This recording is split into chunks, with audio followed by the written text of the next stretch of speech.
Hello friends, मैं आपका mentor AK Singh और आज फिर हम अपनी प्रैक्टिस सेट करेंगे। यानी कि प्रैक्टिस सेट हिस्ट्री का प्रैक्टिस सेट कर रहे हैं और हिस्ट्री का प्रैक्टिस सेट में आपको पता ही है ये 20 क्वेश्चन देखेंगे हम। 20 क्वेश्चन में से आपको बताना है कि इनका आंसर क्या होगा कमेंट सेक्शन में, और आपको हर क्वेश्चन के लिए 10 सेकेंड मिलेगा। तो चलिए आज का जो क्वेश्चन है, पहला क्वेश्चन है, आपको क्या दिख रहा है? तो किस गुप्त कालीन शासक को कविराज कहा जाता है? तो यानी कि गुप्तकालीन के शासन को कविराज कहा जाता है। चलिए टाइम स्टार्ट होता है आपका, जल्दी बताइए किसको कहा जाता है। देखिए कविराज के फिर एक आपको इसका हिंदी बताऊंगा। देखिए इसका आंसर होगा समुद्रगुप्त। समुद्रगुप्त के जो सिक्के थे, क्यों कहा जाता है? समुद्रगुप्त के जो सिक्के थे उसमें एक तरफ उन्होंने वीणा बजाते हुए का फोटो था, तो इसलिए उसे समुद्रगुप्त को वीणा कविराज भी कहा जाता है। और उनको नेपोलियन भी कहा जाता है। भारत का नेपोलियन कैसे कहा जाता है? समुद्रगुप्त को ही कहा जाता है। इस चीज़ का ध्यान रखना। चलिए क्वेश्चन नंबर 2 देखते हैं। क्वेश्चन नंबर 2 क्या कह रहा है? गुप्त राजवंश किसके लिए प्रसिद्ध था? चलिए आपके पास टाइम स्टार्ट होता है। साम्राज्यवाद के लिए थे, कला स्थापना के लिए थे, राजस्व के लिए था, या सभी के लिए था? किसके लिए मशहूर था? चलिए जल्दी बताइए। गुप्त राजवंश किसके लिए था? तो वो था किले और स्थापिता, यानी कि ऑप्शन नंबर बी हो जाएगा इसका आंसर। नेक्स्ट क्वेश्चन देखते हैं। क्वेश्चन नंबर 3 देखते हैं। क्वेश्चन नंबर 3 क्या कह रहा है? क्वेश्चन नंबर 3 कह रहा है मुजरिस किस राज्य का प्रमुख बंदरगाह था? तो चलिए आपके पास टाइम स्टार्ट होता है। चोर, कदम, चोल्य, और जल्दी बताइए किसका था? सबसे अभी तक का बस 1-2 बार पूछा गया क्वेश्चन है ये, वैसे इंपॉर्टेंट क्वेश्चन नहीं है, तो इसका आंसर हो जाएगा चोर, यानी कि option number first. Question number 4 देखते हैं। गुप्त वंश का संस्थापक कौन था? तो गुप्त वंश का संस्थापक कौन था, ये क्वेश्चन कई बार पूछा गया। तो चलिए आपके पास टाइम स्टार्ट होता है। गुप्त वंश का संस्थापक कौन था, जल्दी बताइए। श्रीगुप्त था, चंद्रगुप्त था, या फिर घटोत्कच गुप्त था? चलिए बताइए, या इनमें से कोई नहीं था? जल्दी बताइए। इसका यार जो टाइम था वो खत्म हो चुका है, तो इसका आंसर होगा श्रीगुप्त, यानी कि ऑप्शन नंबर फर्स्ट हो जाएगा इसका आंसर। चलिए नेक्स्ट देखते हैं। क्वेश्चन नंबर 5 देखते हैं हम। क्वेश्चन नंबर 5 कह रहा है कि गुप्त शासकों की सरकारी भाषा क्या थी? तो गुप्त शासकों की सरकारी भाषा क्या थी? जल्दी बताइए। पाली, संस्कृत, हिंदी, प्राकृत, इनमें से आपको बताना है। तो गुप्तों की क्या भाषा थी, यानी गुप्त शासकों की कौन सी भाषा थी सरकारी? तो वो होगी संस्कृत। जब आप चैप्टर पढ़ेंगे, यानी कि जो तीसरे 6th क्लास 7th क्लास में के आसपास की जो SCERT की बुक है, उसमें आप देखेंगे वैदिक काल और उत्तर काल के नाम से चौथा चैप्टर या 5वां चैप्टर समथिंग, तो उसमें आपको बताया गया है। तो उसमें ये संस्कृत बताया गया, क्योंकि TGT PGT में SCERT की भी जरूरत होती है, और SCERT आपको पता होना चाहिए। वो भी एक आध दिन में मैं शुरू कर दूंगा और आपको करा दूंगा। चलिए क्वेश्चन नंबर 6 देखते हैं। 6 क्या कह रहा है? प्राचीन भारत में निम्न में से कौन सी एक लिपि दाएं से बाएं लिखी जाती थी? तो आपके पास टाइम स्टार्ट होता है। क्रोस्ट है, शायद है, जल्दी बताइए। तो इसका आंसर क्या होगा क्वेश्चन नंबर 6 का? तो मोस्ट इंपॉर्टेंट आपको मैं 2 ऑप्शन में बता दिया होगा, और इसका आंसर आ जाएगा क्रोस्ट लिपि। और क्रोस्ट लिपि कैसे लिखी जाती थी, ये भी कई बार क्वेश्चन पूछा जाता है। तो क्रोश का मतलब क्रोश के एक तरह से, तो उसके लिए क्रोश लिपि कहा जाता है।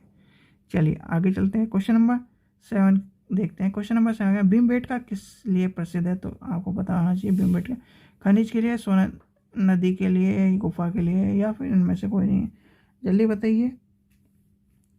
और ये जो भीमबेटका वाला क्वेश्चन है, आपको ये बताना है भीमबेटका कहाँ पर है। तो इसका आंसर होगा, ये होगा गुफाओं पर शैल चित्रों के लिए, यानी कि ऑप्शन नंबर सी हो जाएगा इसका, शैल चित्र। और भीमबेटका है कहाँ पर?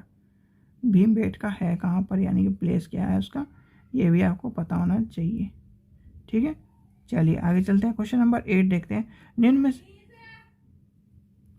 क्वेश्चन नंबर 8 देखते हैं। निम्न में से कौन सा एक प्राचीन भारत का में व्यापारियों का निगम था, यानी कि इसके लिए निगम था? तो चलिए आपका टाइम स्टार्ट होता है। बताइए जल्दी क्या था इसका आंसर, जल्दी बताइए, टाइम आपका ख़त्म होने वाला है। तो इसका आंसर हो जाएगा ऑप्शन नंबर बी, यानी कि मणिग्राम। चलिए क्वेश्चन नंबर 9 देखते हैं। क्वेश्चन नंबर 9 क्या कह रहा है, मानव द्वारा सर्वप्रथम प्रयुक्त अनाज था तो कौन सा अनाज था, चावल, गेहूं, बाजरा या जौ, इनमें से आपको बताना है। तो इसका आंसर जल्दी बताइए। सर्वप्रथम प्रयोग पूछा है, सर्वप्रथम प्रयोग कौन सा जो अनाज है वो किया था, जल्दी बताइए, चावल, गेहूं, जौ या बाजरा। तो इसका आंसर हो जाएगा चावल, यानी कि ऑप्शन नंबर फर्स्ट हो जाएगा। चलिए आगे चलते हैं। क्वेश्चन नंबर 10 देखते हैं। क्वेश्चन नंबर 10 क्या, क्वेश्चन नंबर 10 कह रहा है, गुर्जरों को किस शासक ने पराजित किया था, तो किसने किया था, चलिए बताइए, राजवर्धन, हर्षवर्धन या चंद्रगुप्त मौर्य। तो इसका आंसर बताइए किसने किया था। तो इसका आंसर हो जाएगा हर्षवर्धन, यानी कि ऑप्शन नंबर बी हो जाएगा इसका आंसर। चलिए आगे चलते हैं। क्वेश्चन नंबर हम 11 देखते हैं। 11 क्या कह रहा है, गौतम बुद्ध द्वारा भिक्षिणी संघ की स्थापना कहाँ की गई थी, तो वो कहाँ की गई थी, चलिए आपके पास टाइम स्टार्ट होता है। सारनाथ में की गई थी, कपिलवस्तु में गई थी, वैशाली में गई थी, या इनमें से किसी में नहीं की गई थी, तो जल्दी बताइए आपको कहाँ इसका आंसर क्या होगा। इसका आंसर आपको पता होना चाहिए, तो इसका आंसर होगा कपिलवस्तु, यानी कि option number B. Important question है तो लगा लीजिए एक इस पे इम्पोर्टेंट।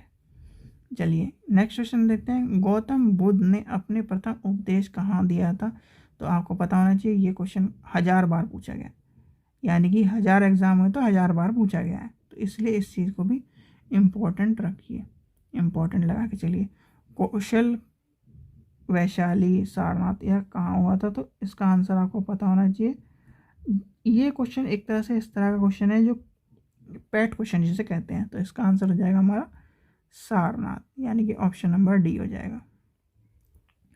चलिए आगे चलते हैं। क्वेश्चन नंबर 13 देखते हैं। बौद्ध धर्म और जैन धर्म दोनों के उपदेश किसके शासन काल में दिए गए, तो चलिए आपको पता होना चाहिए, अशोक में, बिंदुसार में, अकबर में और बिम्बिसार में। तो आपको पता होना चाहिए दोनों के जो जैन धर्म और बौद्ध धर्म थे उनके जो उपदेश थे वो किसके टाइम में दिए गए थे, बिम्बिसार में। अकबर होगा नहीं, ठीक है, इसलिए ये तो कट जाएगा। बिंदुसार और बिम्बिसार, इसमें कंफ्यूजन मत होना, एक है बिंदुसार, एक है बिम्बिसार, ठीक है। बिम्बिसार, बिंदुसार, बिंदुसार भी नहीं होगा, बिम्बिसार बचा।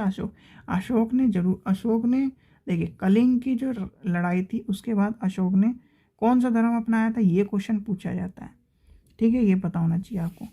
अशोक ने किस धर्म को संरक्षण दिया वो पूछा जाता है, किस धर्म को के मतलब कलिंग युद्ध के बाद किस धर्म को अपनाया।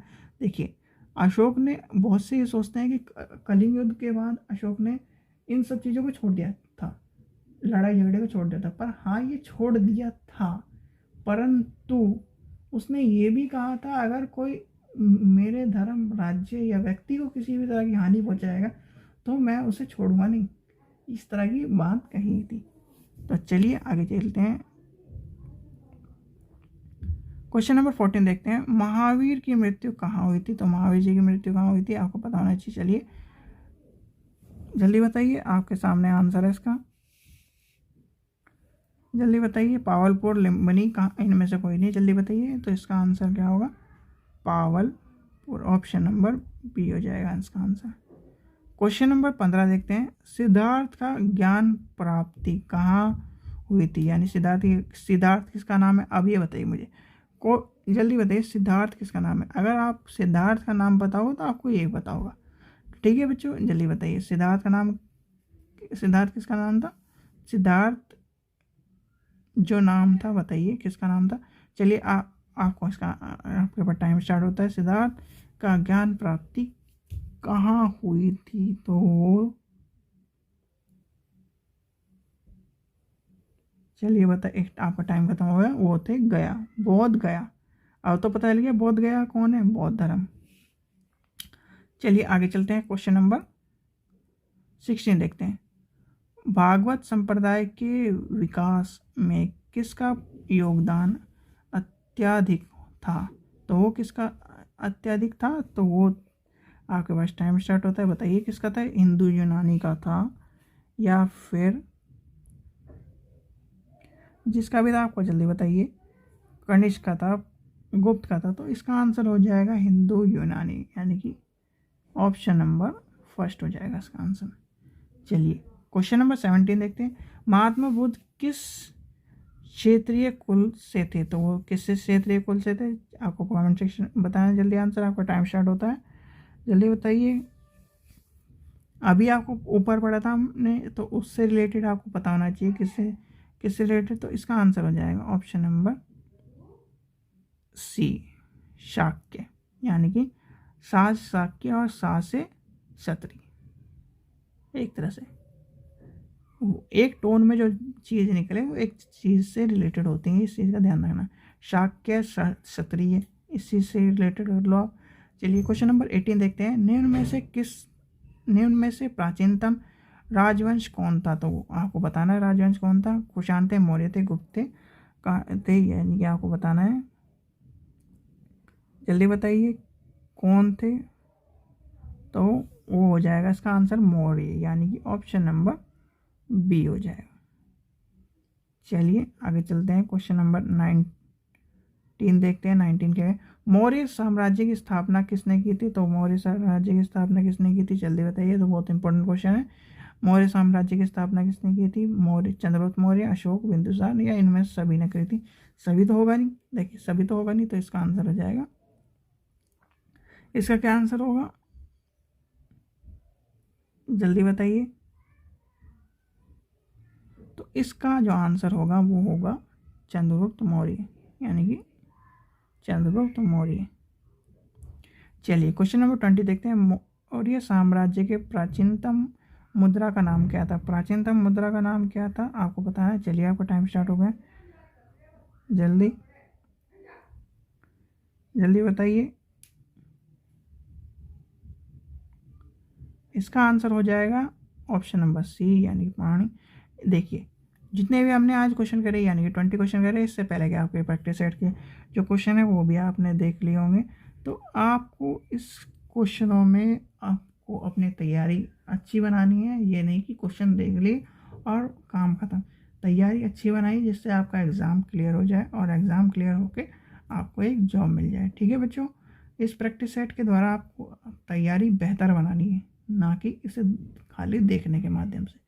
और एक चीज़ रिक्वेस्ट है आप सभी स्टूडेंट से कि वीडियो को लाइक करें, शेयर करें और चैनल को ज़रूर सब्सक्राइब कर रखें, जिससे आपको नोटिफिकेशन मिलता रहे न्यू वीडियो का। ठीक है बच्चों, थैंक यू।